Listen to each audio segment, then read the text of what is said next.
यसको विशेषता बताइदिनु न सर। विशेषता त के छ रे, यस्तो गरे ढोका लाइन्छ। ए कति रमाइलो भ्यू हजुर दर्शकबिन हेर्नुहोस्, काठमाडौँ बसिरहेको यस्तो रमाइलो नेचुरल ठाउँमा आइरहेको छु। नेचुरल ठाउँ, कति राम्रो ठाउँ। ओहो, खरको छाना भएको घर हेर्नुहोस् दर्शकबिन, कति राम्रो भयो। अरे को हिँड्नुभयो, कुन सर हिँड्नुभयो चाहिँ यस्तो शान्त ठाउँमा पनि। दर्शकबिन आउनुहोस्, उहाँसँगै कुरा गरौँ, उहाँको गाउँ ठाउँको बारेमा के कस्तो छ, उहाँले केही जानकारी दिनुहुन्छ कि के गर्नुभएको छ उहाँले। ओए ओए अबे अबे अबे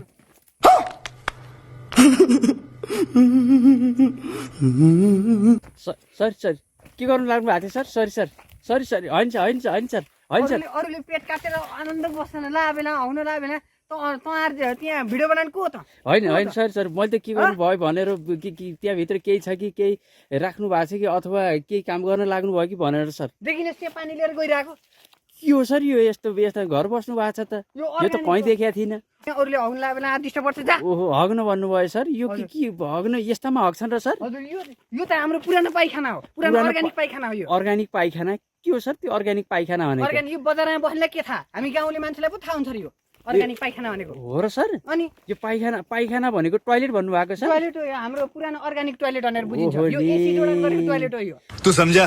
हाँ नहीं तू समझा नहीं। हेर्नुहोस् दर्शक, सानचुने टोयलेट होइन यो। यो रहेछ नि अर्ग्यानिक पाइखाना, त 200-300 वर्ष अगाडि हाम्रो पुस्ताले प्रयोग गरेको पाइखाना। यसको विशेषता बताइदिनु न सर। विशेषता त के छ रे, यस्तो गरे ढोका लाइन्छ।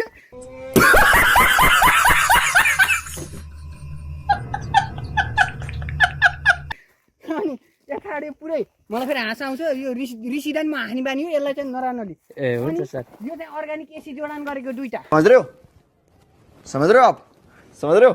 पोल यो यता छ पोल। यहाँ त पुरै एयर सर्कुलेसन पो हुँदो रहेछ है सर? यो मौसम अनुसार चेन्ज हुन्छ, हावा यता आउँछ, कहिले पछाडि आउँछ, कहिले यता आउँछ, कहिले अगाडि आउँछ। तर भिडियो गर्दै मान्छे कोही पनि आउन्न। त अहिले आइस ओहरी माफ गरिदिनु सर, थाहा नभएर सर, अबबाट यस्तो गल्ती हुँदैन। तर यो अचम्मको रहेछ नि सर, यो त काठमाडौँमा त मजाले भित्ता लगाएका कतैबाट हावा नआउने, हगे पनि त्यही गनाउने, डुसडुस्ती हुने, नाकै बुझिएला जस्तो हुने, नाकको रौँ झर्ला जस्तो हुने, आत्तिन्थ्यौँ।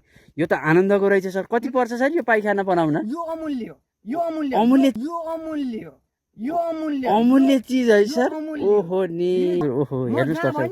टोयलेट गर्न चाहिँ हाम्रो अर्ग्यानिक यो पाइखानामै आउँछ। ए कति पर्छ सर यो टोयलेटलाई? अमूल्य छ सर। अब यसको प्राइस चाहिँ मैले अलि ठ्याक्क भन्न मिल्दैन। यो चाहिँ खुलाइदिनुहोस् न सर, यसो कति पर्छ? मैले अहिलेसम्म कसैलाई पनि खुला होइन, त्यो खुलाउने विषय पनि रहेन, कसैले क्वेसन पनि सोधेका थिएनन्। अब हजुरले सोध्नु भयो त, अब मलाई त रिस उठेको छ त हजुरले। होइन सर माफ गरिदिनु सर, मलाई त रिस उठेको छ त हजुरले। होइन सर माफ गरिदिनु सर, थाहा नभएर सर टोयलेट भन्नु थाहा नभएर। यो अर्ग्यानिक एसी जोडान गरेको टोयलेट अब कसैले अब टक्क मिलाएर लयो भने मैले टक्क 5 करोडसम्म दिन सक्छु। ओहरी 5 करोड? यो त धेरै सस्तोमा, यो त धेरै सस्तोमा। उहाँले भनेको ठिक रहेछ, पुरै भित्रबाट एसी टोयलेटमा लगाउनु जडान गर्नु भएको एसी त पुरै चारैतर्फ हावै हावा चलेर रहेछ।